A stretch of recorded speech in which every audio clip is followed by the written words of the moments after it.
5월 30일 저희들에게 주신 하나님 말씀 사무엘상 31장 1절로 6절까지 말씀입니다.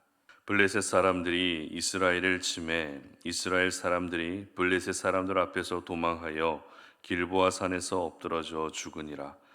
블레셋 사람들이 사울과 그의 아들들을 추격하여 사울의 아들 요나단과 아비나답과 말기수아를 죽이니라. 사울이 패전함에 활 쏘는 자가 따라잡으니 사울이 그 활 쏘는 자에게 중상을 입은지라. 그가 무기를 든 자에게 이르되 내 칼을 빼어 그것으로 나를 찌르라.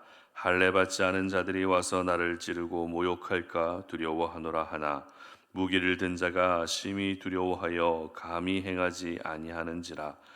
이에 사울이 자기의 칼을 뽑아서 그 위에 엎드러지매 무기를 든 자가 사울이 죽음을 보고 자기도 자기 칼 위에 엎드러져 그와 함께 죽으니라. 사울과 그의 세 아들과 무기를 든 자와 그의 모든 사람이 다 그날에 함께 죽었더라. 아멘. 왜 하나님을 떠나면 안 되는가? 라는 제목으로 오늘 아침 말씀 전합니다.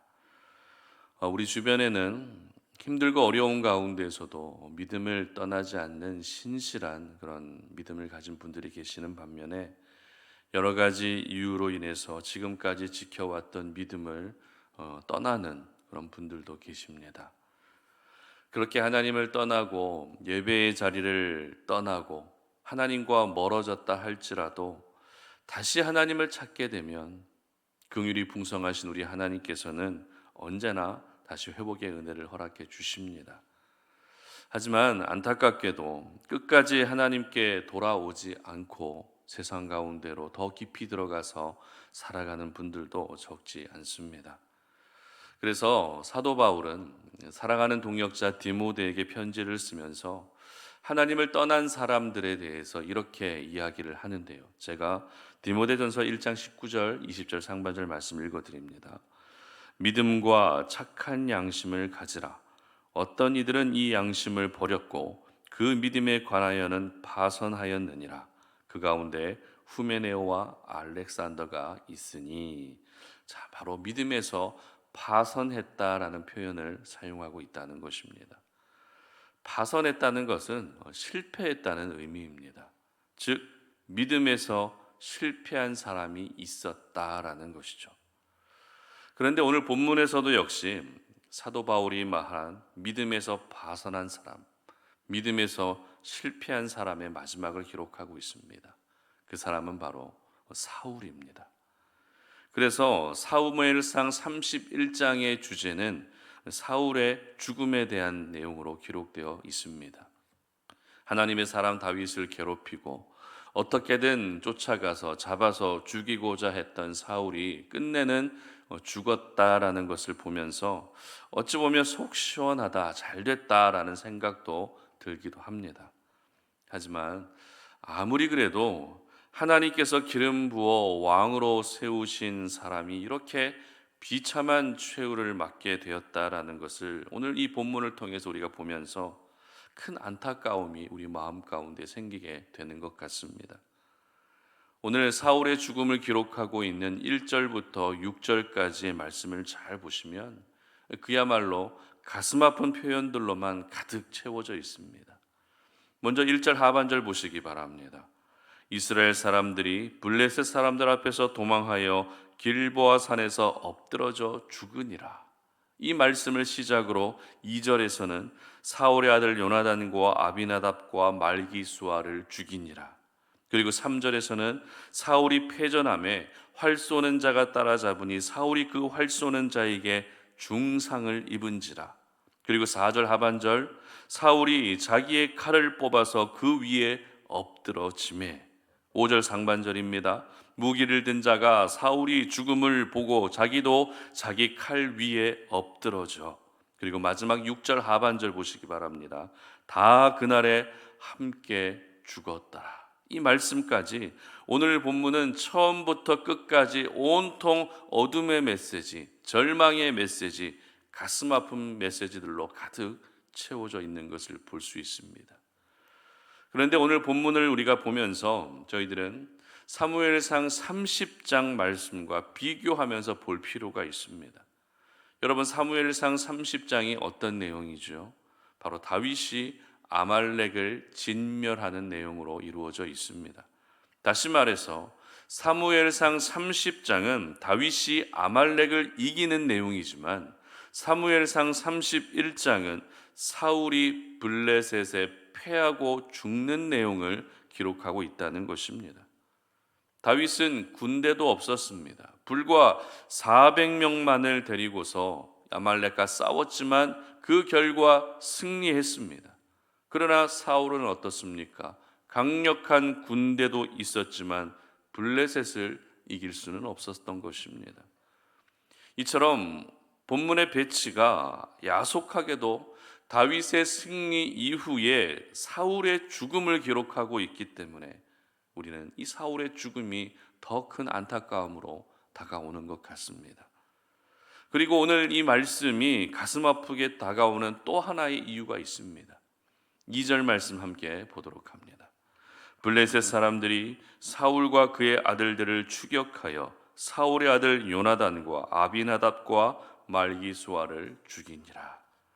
바로 다윗의 영원한 동역자이자 친구인 요나단의 죽음을 함께 기록하고 있기 때문입니다. 다윗을 누구보다도 사랑했던 사람이 요나단입니다. 다윗의 고통을 공감해 주면서 항상 옆에서 도움을 주었던 사람입니다. 다윗이 절망하고 있을 때 다시 하나님을 힘입어 의지할 수 있도록 위로해 주었던 사람이 바로 요나단이었습니다. 그런 요나단이 어떻게 됐다고요? 길보아 산에서 죽은 것입니다. 어떤 분들은 사울만 죽이면 되지 왜 아무 잘못도 없는 요나단까지 하나님이 죽이시는가라는 그런 의문을 가지기도 합니다. 우리가 하나님의 계획을 모두 알 수는 없지만 하나님은 요나단을 희생시키시면서까지 사울 왕국을 완전히 심판하신 것이라는 생각을 하게 됩니다. 만약에 요나단이 이 전쟁에서 살아남았다면 모든 이스라엘 사람들이 사울이 죽었기 때문에 그 후에 요나단을 이스라엘의 왕으로 삼으려 했을 것입니다. 그렇기 때문에 하나님은 다윗을 왕으로 세우시기 위해 요나단까지도 희생시키셨다라는 것을 우리는 생각할 수 있다는 것이죠. 이처럼 사무엘상 31장은 사울의 죽음과 사울 가문의 마지막 모습, 그리고 이스라엘의 패배라고 하는 저희들에게 너무나도 큰 슬픔과 안타까움을 갖게 하는 사건임에 틀림없습니다. 그러나 저희들은 슬픔에 빠져 있으면 안 됩니다. 안타까운 마음에 사로잡혀 있어도 안 됩니다. 오늘 우리는 이 말씀을 통해서 왜 우리가 하나님을 떠나면 안 되는지, 왜 우리가 믿음에서 파산하면 안 되는지, 왜 우리의 믿음이 실패한 믿음이 되면 안 되는지를 기억할 수 있어야 하는 것이죠. 조금 전에 우리가 읽었던 말씀은 사무엘상 30장 말씀과 비교하면서 묵상할 필요가 있다고 말씀을 드렸는데요. 왜냐하면 하나님을 떠나지 않는 사람은 가진 것이 열악해도 하나님이 이기게 하시지만 하나님을 떠난 사람은 가진 것이 많다 할지라도 하나님이 결국에는 패하게 하시기 때문입니다. 다시 말해서 모든 전쟁의 승패는 하나님께 있기 때문에 오늘도 이기고 지는 것은 우리의 믿음에 의해서 결정되는 것입니다. 내가 얼마나 하나님을 바라보고 있고 내가 하나님을 얼마나 의지하고 있는지 그 믿음에 의해서 하나님이 일하시는 것으로 우리의 인생이 이기고 지는 것이 결정되는 것입니다. 여러분, 우리가 하나님을 떠나지 말아야 되는 이유가 무엇입니까? 바로 이기게 하시는 하나님을 경험할 수 있기 때문입니다. 그리고 하나님을 떠나게 되면 피하는 것은 둘째치고 그 사람에게는 심판과 멸망이 기다리고 있기 때문에 우리는 오늘도 절대 하나님을 떠나면 안 되는 것입니다. 그런데 하나님을 떠났을 때 그 사람에게 심판과 멸망이 있다는 것만 생각하면 하나님을 향해서 너무 야속하신 것 아닌가, 너무 하나님의 마음이 좁으신 것 아닌가, 하나님 너무 야박하신 것 아닌가라는 그런 오해도 할 수 있을 것 같습니다. 그러나 하나님은 절대 매정한 분도 아니시고 야박하신 분도 아니십니다. 사울의 인생만 봐도 하나님께 다시 돌이킬 수 있는 기회가 수없이 주어졌지만 사울이 그 기회를 살리지 못했던 것입니다. 이렇게 우리 하나님은 언제나 하나님께 돌이킬 수 있는 기회를 주시지만 그 기회를 살리지 못하고 하나님을 완전히 떠나게 되면 그때는 돌이킬 수 없는 심판과 멸망만 있게 되는 것입니다. 그러므로 여러분, 삶을 살아가면서 어떤 힘들고 어려운 일을 겪고 있다 할지라도 절대 하나님을 떠나는 일이 없으시기를 바랍니다. 왜 하나님이 나에게 이렇게까지 일하시는지 도무지 이해가 되지 않고 서운한 마음들이 계속해서 생겨도 하나님을 떠나는 일만큼은 절대 없으시기를 바랍니다. 하나님을 떠나게 되면 오늘 곳곳에 기록되어 있는 절망의 메시지, 어둠의 메시지, 고통의 메시지가 그 인생을 뒤덮게 되지만 하나님을 떠나지 않는다면 우리의 삶에는 오늘도 소망의 메시지, 밝은 빛과 같은 메시지들로 가득 넘쳐나게 될 것입니다. 여러분, 우리 하나님은 저와 여러분을 멸망시키기 위해 존재하는 분이 아니십니다. 우리 하나님은 언제나 우리가 세상 속에서 이기게 하시고 승리할 수 있게 하시기 위해 존재하시는 것입니다. 예레미야 17장 13절의 말씀을 제가 읽어드리는데요. 이스라엘의 소망이신 여호와여, 무릇 주를 버리는 자는 다 수치를 당할 것이라. 무릇 여호와를 떠나는 자는 흙의 기록이 되오리니 이는 생수의 근원이신 여호와를 버림이니라. 아멘. 그렇습니다. 주를 버리고 여호와를 떠나는 자는 수치를 당하게 되는 것입니다. 그러나 여호와를 떠나지 않는 자는, 하나님을 버리지 않는 자는 세상 속에서도 높이 세워주시는 것입니다. 우리 성도님들 중에서는 단 한 분도 하나님을 떠나는 일이 없으시기를 바랍니다.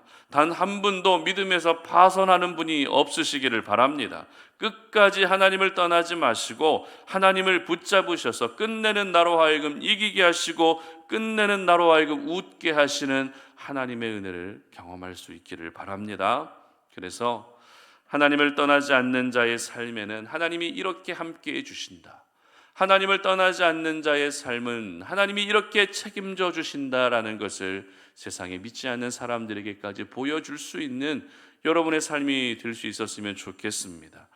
비참한 모습으로 끝내는 죽음을 당한 사울의 인생이 여러분의 인생이 되게 하지 마시고 언제나 이기게 하셨던 다윗의 인생이 바로 저와 여러분의 삶이 되시기를 주님의 이름으로 축복합니다. 함께 기도하겠습니다. 살아계신 하나님 아버지, 감사합니다. 오늘도 이 아침에 우리가 주님께 나와 기도하며 우리의 마음을 주님 앞에 올려드리고 우리의 기도의 제목을 주님 앞에 올려드립니다. 우리가 이 땅 가운데서 겪고 있는 이해할 수 없는 일들, 여러 가지 고통의 시간들을 보내면서 결코 우리가 하나님을 떠나는 일들이 생기지 않게 하여 주시옵소서. 내 믿음이 파선하는 믿음이 되지 않게 하시고 실패한 믿음이 되지 아니하도록 은혜를 베풀어 주시옵소서. 하나님을 떠나게 되면 내 인생에는 절망과 고통의 메시지들이 뒤덮게 되지만 하나님을 떠나지 않는다면 소망의 메시지, 정말 하나님이 기뻐하시는 영광의 메시지, 나를 살리시는 빛과 같은 메시지들이 우리 삶에 충만하게 임하게 되는 줄로 믿습니다. 하나님, 우리 사랑하는 모든 송탄 오륜의 가족들이 나를 살리시고 나를 이기게 하시는 하나님의 은혜를 경험할 수 있도록 도와주시옵소서. 하나님을 떠나지 않음으로 오늘도 이기게 하시는 주의 은혜를 경험하는 저희들 되게 하여 주시옵소서. 감사드리며 예수님의 이름으로 기도드립니다. 아멘.